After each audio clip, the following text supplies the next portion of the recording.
The story of Elijah and the widow of Zarephath. In a time of great drought and famine in Israel, God spoke to his prophet Elijah.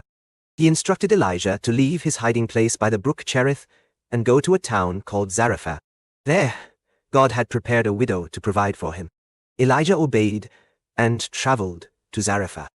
As he entered the town, he saw a widow gathering sticks. He called out to her, "Please bring me a little water in a jar so I may drink." As she went to get it, he added, "And bring me, please, a piece of bread." The widow turned to Elijah with sadness in her eyes and said, "As surely as the Lord your God lives, I don't have any bread. Only a handful of flour in a jar and a little olive oil in a jug. I am gathering a few sticks to take home and make a meal for myself and my son that we may eat it and die." Elijah reassured her with God's promise. "Don't be afraid. Go home and do as you have said. But first make a small loaf of bread for me from what you have and bring it to me. Then make something for yourself and your son. For this is what the Lord, the God of Israel, says. The jar of flour will not be used up, and the jug of oil will not run dry, until the day the Lord sends rain on the land." Trusting in Elijah's words, the widow did as he asked.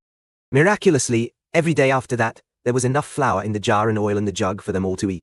The supplies never ran out, just as God had promised through Elijah. Some time later, however, tragedy struck when the widow's son became ill and died. Heartbroken, she cried out to Elijah, "What do you have against me, man of God? Did you come to remind me of my sin and kill my son?" Elijah took her son from her arms and carried him upstairs to his room. He laid him on his bed and prayed fervently, "Lord my God, let this boy's life return to him." 3 times Elijah stretched himself over the child while praying earnestly for his life to return. And God heard Elijah's prayer. The boy's life returned to him. He revived. Elijah carried the living boy back downstairs and gave him to his mother, saying joyfully, "Look, your son is alive." Overwhelmed with gratitude and faith, renewed by witnessing such divine power firsthand, the widow declared, "Now I know that you are truly a man of God, and that his word from your mouth is truth."